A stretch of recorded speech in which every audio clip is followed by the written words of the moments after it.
तो देखिए दोस्तों, आज हम बात कर रहे हैं ग्लाइकॉल्स की फिजिकल प्रॉपर्टीज़ पर।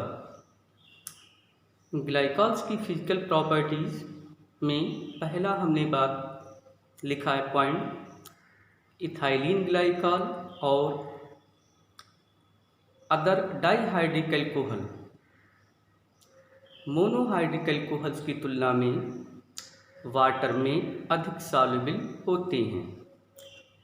यानी कहेंगे कि डाइहाइड्रिक एल्कोहल मोनोहाइड्रिक एल्कोहल की तुलना में वाटर में अधिक सॉल्युबल हैं।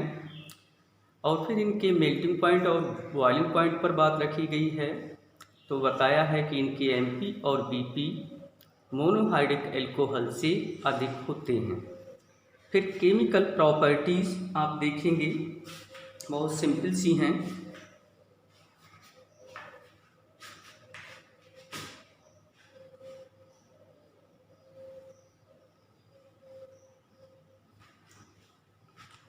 ये इतना मिस्टेक हो गई है, तो लिखा है कि ethylene glycol and other dihydric alcohols monohydric alcohols की तुलना में वाटर में अधिक सॉल्युबल होते हैं। अब ये डाइहाइड्रिक एल्कोहल मोनोहाइड्रिक एल्कोहल से अधिक सॉल्युबल क्यों हैं? तो इसका रीज़न ये है कि देखिए, डाइहाइड्रिक एल्कोहल में 2 OH ग्रुप्स होते हैं, जबकि मोनोहाइड्रिक एल्कोहल्स में एक OH ग्रुप होता है। तो यहाँ पर ज़्यादा OH ग्रुप हो जाने के कारण इनमें वाटर के साथ हाइड्रोजन बॉन्डिंग बनाने की क्षमता अधिक होगी। इसलिए ये डाइहाइड्रिक एल्कोहल्स मोनोहाइड्रिक एल्कोहल्स की तुलना में वाटर में अधिक सॉल्युबल होते हैं।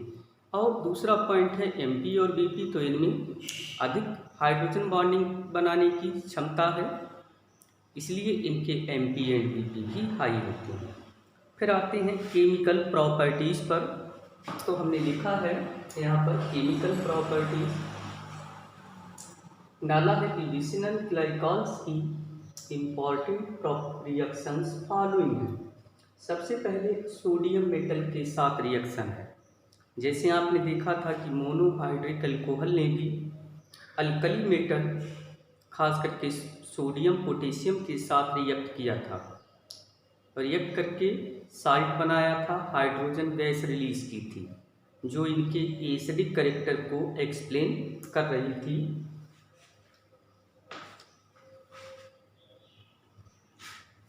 सेम उसी प्रकार से ये जो डाइहाइड्रिक एल्कोहल्स हैं, ये भी अल्कली मेटल जैसे सोडियम से रिएक्ट करेंगे और रिएक्ट करके सोडियम साल्ट बनाएंगे।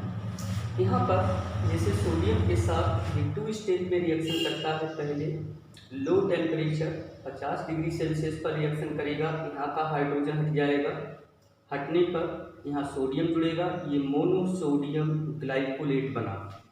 फिर और अधिक टेम्परेचर लगभग 160 पर रिएक्ट कराएंगे तो दूसरा हाइड्रोजन सोडियम मेटल द्वारा रिलीज हो जाएगा, बन जाएगा डाई सोडियम ग्लाइकोलेट। तो टोटल मिलाकर के हम देखेंगे कि एक हाइड्रोजन यहाँ से निकला, एक हाइड्रोजन यहाँ से निकला, टोटल 2 हाइड्रोजन, यानी कि ऐसे करके जैसे हाइड्रोजन मॉलिक्यूल यहाँ से एलिमिनेट हो गया। और यही एल्कोहल्स की कहानी होती है कि एल्कोहल्स अल्कली मेटल जैसे सोडियम है, पोटेशियम है, इनसे रिएक्ट करते हैं और रिएक्ट करके साल्ट बनाते हैं और हाइड्रोजन गैस रिलीज करते हैं। वही सेम पॉइंट यहाँ पर होगा। ये एक केमिकल प्रॉपर्टीज़ है, आगे आप और भी केमिकल प्रॉपर्टीज़ अभी देखेंगे।